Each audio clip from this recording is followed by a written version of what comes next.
Welcome to Truth Behind History. Today we are diving into the gig economy. Here's the big question that frames everything you're about to hear. Is this just a new way to clock in, or a quiet rewrite of what it even means to have a job? Stay with me, because the answer touches your paycheck, your schedule, and maybe even your retirement. First, quick translation of the headline. When we say gig economy, we're talking about a labor market built around short-term, flexible jobs. Think of work as playlists instead of albums. Instead of one long, continuous contract with a single employer, you string together individual tracks, a delivery shift here, a design project there, a tutoring session after that. Most of this is coordinated by online platforms that match people who need a task done with people willing to do it. Simple enough. But under the hood, this model flips a lot of old assumptions about work. Next piece, freelance labor. In a traditional job, you sit inside the castle walls. You have a formal contract, a predictable paycheck, and a bundle of benefits like health insurance, paid time off, and maybe a pension. As a freelancer, you're outside the walls, more room to roam,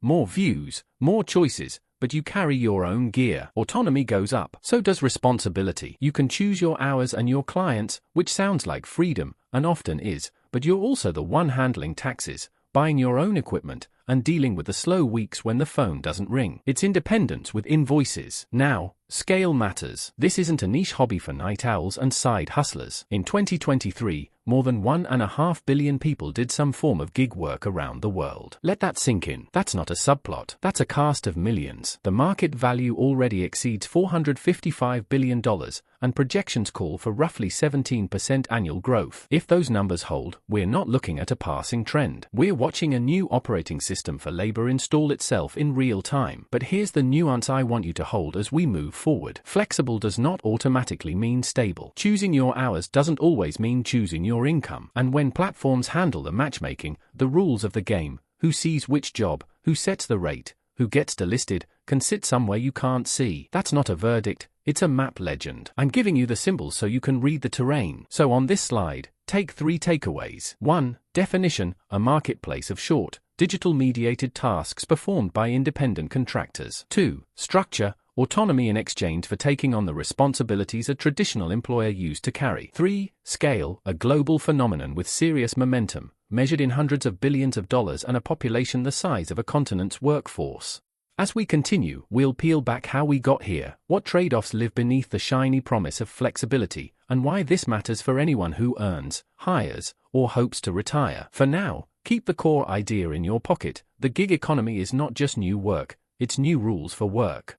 Alright, let's rewind the clock, because the gig economy didn't just appear out of thin air. It's the latest chapter in a very old story about labor and control. To understand where we are, we need to see where we've been. And that starts with feudal ties. Picture medieval Europe. Your livelihood wasn't a matter of sending out resumes or choosing between job offers. It was tied, literally, to the land you worked. If you were a peasant or a serf, your employer was the lord who owned the estate. In exchange for protection and the bare minimum needed to survive, you worked his fields. Your freedom of movement? Practically zero. Your bargaining power? Non-existent. This was a system designed to keep people in their place, both geographically and socially. Work wasn't a marketplace, it was an obligation written into the social order. Now fast forward to the industrial shift. The Industrial Revolution uprooted this land-based arrangement and dropped millions of people into factories. On the surface, this looked like liberation from the fields. You could move to a city, earn wages, maybe even choose an employer. But here's the catch: factories were highly centralized,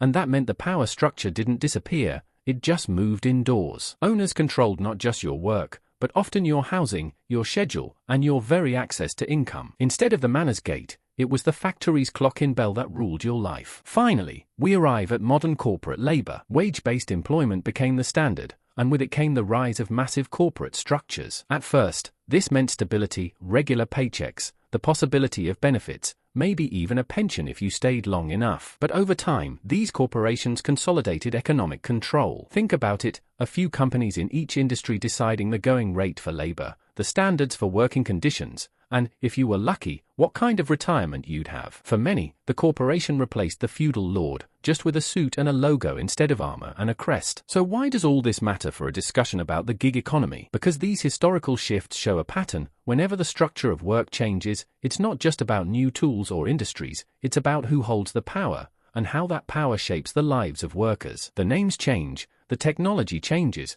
but the tug-of-war between autonomy and control remains. And as we move to the next slide, you'll see how this struggle intensified during the Industrial Revolution, setting the stage for the labor battles and the corporate strategies that still echo in today's gig economy. Now we step into the Industrial Revolution, the moment history slammed the gas pedal and transformed labor forever. This was more than just new machines in factories. It was a full-scale migration of human work from the open fields to tightly packed urban centers. The urban industrial shift pulled millions out of rural, agrarian life and into cities built around massive, centralized factories. Imagine entire neighborhoods springing up in the shadow of smokestacks. The pace was faster, the hours longer, and the rhythm of your life now beat to the hum of machinery instead of the seasons. It wasn't just a change in scenery, it was a change in the very structure of society. Work became specialized, repetitive, and tied to production schedules you didn't control. In response to these new realities, labor movements began to emerge. And they didn't just pop up because people wanted a little extra comfort. These movements were born out of necessity. Factory conditions could be brutal, unsafe equipment, exhausting hours, and wages that barely kept pace with survival. Unions became the voice of workers, pushing for fair pay, safer environments, and, one of the most radical ideas of the time, shorter workdays. That's right, the 8-hour workday wasn't handed down by benevolent employers, it was fought for. But while workers were organizing, corporations were playing their own long game. Corporate power consolidation meant that, over time, a smaller number of companies controlled larger shares of their industries. And they weren't alone in this. Governments often played a supporting role, whether through legislation, contracts, or outright enforcement of corporate-friendly policies. The result was a kind of centralized control over the labor market that, in many ways, mirrored the feudal or early industrial systems we've already discussed. Only now, the control was wrapped in the language of contracts, compliance, and market efficiency. So here's the pattern to notice. Periods of worker empowerment often ran parallel to periods of corporate consolidation. Gains in rights and protections were hard-won, but the structures of centralized control were never far behind. And that tension, between the freedom workers seek and the control institutions hold, becomes a recurring theme all the way up to today's gig economy. Next, we'll unpack how the gig economy revives this old tension in a very modern package, promising freedom while quietly shaping the limits of that freedom. Here's where the conversation gets personal, because the gig economy sells itself as the ultimate ticket to freedom. And in many ways, that's true. But with freedom comes trade-offs, and those trade-offs are often hiding in plain sight. Let's start with the promise of flexibility. Platforms love to market gig work as the choose-your-own adventure of employment. You set your hours, you decide where you work. You can take a Tuesday off just because the weather's nice. For many, that's a dream compared to the rigid 9-to-5 grind. And in fairness, it's not just marketing hype. This flexibility can be life-changing for parents, students, or anyone juggling multiple responsibilities. It's the reason some people swear they'll never go back to a traditional job. But then there's the other side of the coin, lack of protections. In a traditional job, benefits like healthcare, paid leave, and retirement plans are built into the deal. In the gig world, those safety nets vanish. If you get sick, you don't earn. If your car breaks down, you don't earn. Planning for the future? That's on you. And while some gig workers can charge enough to cover these gaps, many operate in a market where competition drives rates down, making those protections harder to self-fund. Flexibility is great until life throws you a curveball. And then we come to platform control, the quiet force shaping every gig worker's reality. You might think you're fully independent, but in most cases, an algorithm is deciding how visible your profile is, what jobs you're offered, and sometimes even what you'll be paid. Change in the algorithm, suddenly your once steady stream of work dries up. Platform policy update, maybe a whole category of jobs disappears overnight. These decisions are made behind closed doors, and you rarely get a say. So the trade-off becomes clear. Yes, gig work can hand you the keys to your schedule, but the engine, the fuel, and even the road itself belong to someone else. You can drive where you want, but only on the paths they've built. And as we move to the next slide, we'll see how these unseen controls aren't random. They're part of a deeper, systemic concentration of power in the gig economy, echoing patterns we've seen before in history.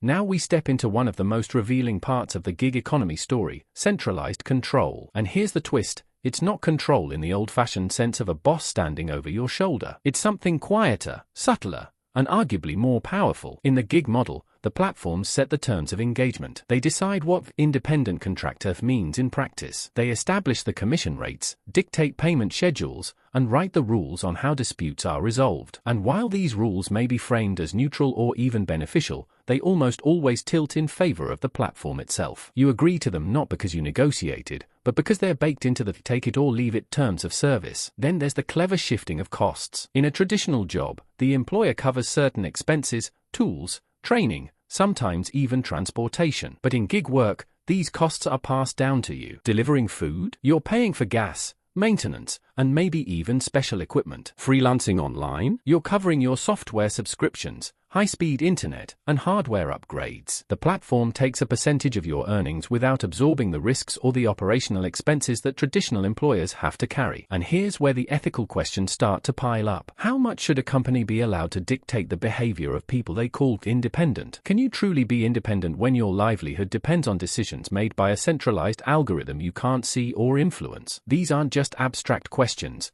They're the lived reality for millions of workers whose income can swing widely based on a single platform tweak. This is where the history we've been talking about comes back into focus. Feudal lords, industrial magnates, corporate giants, all have found ways to centralize control while outsourcing the risks to others. The gig economy may look different on the surface, but at its core, the pattern is familiar. The tools have changed. The power dynamics? Not so much. Next, we'll pull the camera back even further and draw a direct line between those medieval systems of dependency and today's platform-driven world, because once you see the similarities, it's hard to unsee them.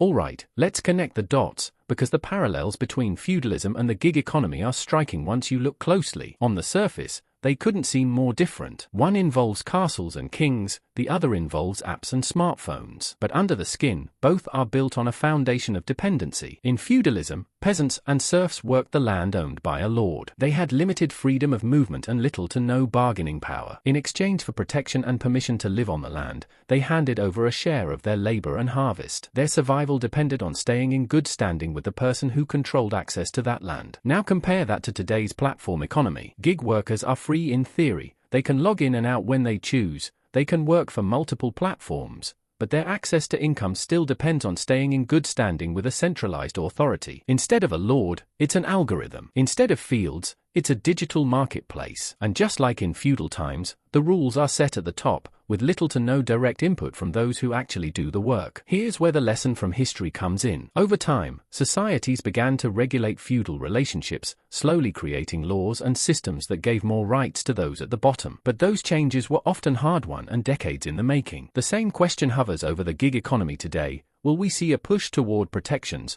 or will dependency deepen as the platforms grow more entrenched? It's also worth remembering that feudalism didn't vanish overnight. It evolved. New economic models replaced it, but they carried forward some of the same structures of control, just dressed in modern clothing. If history is any guide, the gig economy may not be the final stop on this journey, but a transitional stage. What comes next will depend on how workers, platforms, and society at large choose to balance autonomy and stability. In our next slide, we'll explore what it might mean to rethink the gig economy altogether, looking at alternative models and the bigger picture that history gives us for making those choices.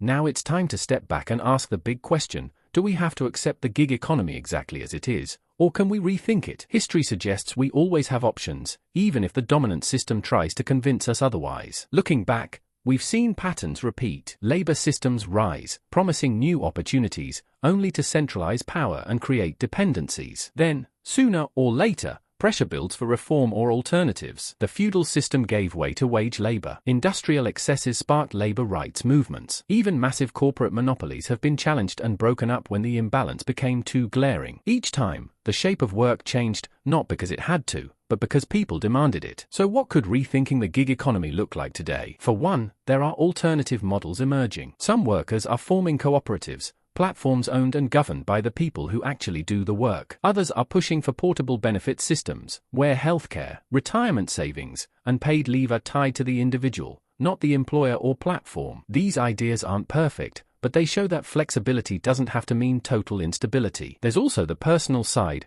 critical engagement. As a gig worker, client, or even a consumer, you can start asking tougher questions about the platforms you rely on. How transparent are they about how jobs are assigned? Where does your data go? How much of your payment actually reaches the worker? These questions don't just help you make informed choices, they slowly shift the conversation toward accountability. History's lesson here is simple but powerful. No system is permanent. The way work is organized today is not inevitable. It's the result of decisions, incentives, and power structures that can be challenged and changed. And those changes often start when enough people understand the bigger picture and begin to imagine something better. Which brings us to our final slide, a chance to tie all of these threads together and think about where this story might go next, and how each of us fits into it. So here we are, the final reflections. We've journeyed from medieval fields to factory floors to the glowing screens of today's gig platforms, and one thing stands out: the story of work is the story of power. It's a cycle of opportunity and control, freedom and dependency, innovation and consolidation. And the gig economy is just the latest expression of that ongoing struggle. As you think about what we've covered, I want you to picture the threads connecting past and present. The medieval serf tied to the land. The factory worker clocking in under a foreman's watch. The modern gig worker waiting for the next ping from their app. The settings change, the technology changes, but the tension remains. Who sets the terms? Who takes the risk? And who truly benefits? That's why this topic matters far beyond just side hustles or flexible schedules. The choices made in the gig economy today could shape how work looks for the next generation, whether it leans toward autonomy and shared prosperity, or toward a deeper form of digital dependency. And history tells us these paths aren't chosen in a boardroom alone. They're shaped by workers, consumers, policymakers, and even the everyday conversations we have about what's fair and sustainable. If you've enjoyed exploring these connections, how the past can illuminate the present, there's a lot more where this came from. Make sure you like this video, drop a comment with your thoughts or experiences in the gig world, and subscribe so you don't miss future deep dives. And if you want to go even further, check out my book History They Tried to Erase. The link is in the description. It's packed with stories the history books gloss over, but that reveals so much about how our world really works. Thanks for watching Truth Behind History. And remember, history isn't just in the past. It's happening right now, and you're part of it.